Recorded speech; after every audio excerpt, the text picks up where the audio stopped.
माय माऊली नमस्कार. सण वार उत्सव उपक्रमात आज आपण महामृत्युंजय जपाची मंत्राची रचना कशी झाली बघूया बरं. कुणी केली महामृत्युंजय मंत्राची रचना? त्या मंत्राच्या शक्तीचा प्रत्यय कथा आज आपण अभिवाचनातनं श्रवण करूया. भगवान शिवाचे समर्पित भक्त मुरकुंडू ऋषी निपुत्रिक असल्यामुळे दुःखी होते. निर्माल्याने त्यांना मूल दिले नव्हते. मुरकुंडूला वाटले की महादेव जगाचे सर्व नियम बदलू शकतात. मग भोलेनाथांना प्रसन्न करून हा नियम का बदलू नये बरे? मुरकुंडूने मोठा तपस्या केली, कठोर तपस्या केली बरं का. भोलेनाथांना मुकुंडूच्या तपस्येचे कारण माहीत होते, म्हणून ते लगेच प्रगट झाले नाहीत. परंतु भोलेनाथ एका भक्ताच्या भक्तीपुढे नतमस्तक झाले. महादेव प्रसन्न झाले आणि त्यांनी ऋषींना सांगितले की मी नियम बदलून तुला पुत्राचे वरदान देत आहे बरं का. परंतु या वरदानाने सुखासोबत दुःख येईल. ऐक. भोलेनाथाच्या वरदानाने मुरकंडूला मार्कंडेय नावाचा मुलगा झाला. ज्योतिषांनी मुरकुटूला सांगितले की या असाधारण मुलाला अल्पायुष्य मिळेल.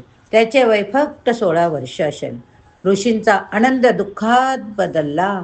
मुरकुटूने आपल्या पत्नीला आश्वासन दिले की ज्या देवाने तुला मूल दिले तोच देव त्याचे रक्षण करेल. त्याचे नशीब बदलणे त्याच्यासाठी सोपे काम असेल. जेव्हा मार्कंडेय मोठा होऊ लागला तेव्हा त्याच्या वडिलांनी त्याला शिवमंत्राची दीक्षा दिली. कोणती दीक्षा दिली? शिवमंत्राची. मार्कंडेयची आई मुलाच्या वाढत्या वयाची काळजी करत होती. तिने मार्कंडेयाला सांगितले की त्याचे आयुष्य कमी असेल. मार्कंडेयाने ठरवले की त्याच्या पालकांच्या आनंदासाठी तो त्याच सदाशिवाकडून दीर्घायुष्याचे वरदान मागेल, ज्याने त्याला जीवन दिले होते. 16 वर्ष पूर्ण होणार होती. मार्कंडेयाने भगवान शिवाची पूजा करण्यासाठी महामृत्युंजय मंत्र रचला. महामृत्युंजय मंत्र कोणी रचला? मार्कंडेयाने रचला. कशासाठी? शिवाची पूजा करण्यासाठी. शिव मंदिरात बसून तो सतत मंत्र जपू लागला. कोणता? ओम त्र्यंबकम यजामहे. आम्ही 3 डोळे असलेल्या देवाचे शिवपूजन करतो. सुगंधिम पुष्टिवर्धनम, जो सुगंधित आहे आणि समृद्धी वाढवणार आहे. उर्वारुकमिव बंधनात मृत्युर्मोक्षयमामृतात. जसा काकडीचा वेल फांदीपासून वेगळा होतो त्याचप्रमाणे आम्ही मृत्यू अमरत्वापासून मुक्त व्हावे. ओम त्र्यंबकम यजामहे सुगंधिम पुष्टिवर्धनम उर्वारुकमिव बंधनात मृत्युर्मोक्षयमामृतात. वेळ संपल्यानंतर यमराजाचे दूत त्याला घेऊन जाण्यासाठी आले. यमराजाच्या दूतांनी पाहिले की तो मुलगा महादेवाची पूजा करत आहे. तेव्हा ते काही वेळ वाट पाहत होते. मार्कंडेयने सतत जप करण्याची प्रतिज्ञा केली होती. यमराजाच्या दूतांनी मार्कंडेयला स्पर्श करण्याचे धाडस केले नाही आणि ते परतले. त्यांनी यमराजाला म्हटले की यमराजाला सांगितले की त्या मुलापर्यंत पोहोचण्याचे धाडस करू शकत नाहीत. कारण काय? मृत्युंजय मंत्र जपत आहे. यावर यमराज म्हणाले की मी स्वतः मुरकुटूच्या मुलाला घेऊन येईन. यमराज मार्कंडेय त्या घेण्यासाठी पोहोचले. जेव्हा मार्कंडेय ते यमराजाला पाहिले तेव्हा त्याने महामृत्युंजय मंत्राचा मोठ्याने जप करताना शिवलिंगाला मिठी मारली.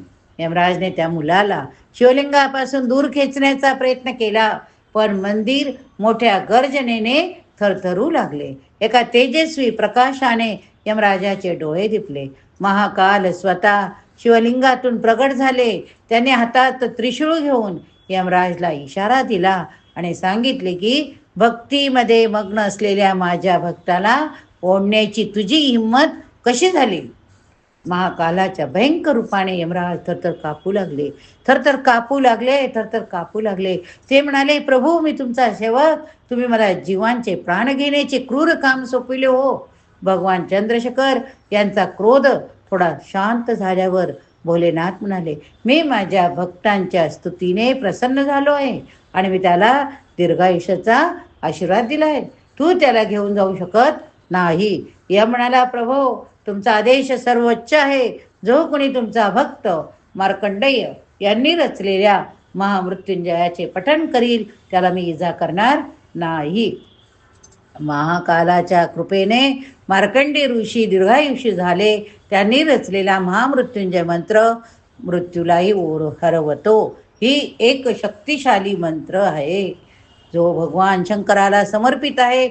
या मंत्राचा जप केल्याने आरोग्य, समृद्धी, दीर्घायुष्य लाभते. या मंत्राचा जप केल्याने मृत्यूच्या भीतीवर मात करता येते असे मानले जाते. हा मंत्र आरोग्य, समृद्धी आणि आध्यात्मिक उन्नतीसाठी जपला जातो. कोणता मंत्र?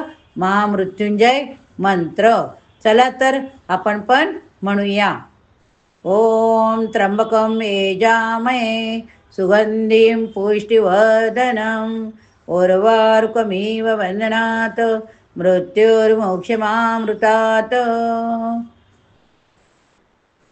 हर हर महादेव की जय.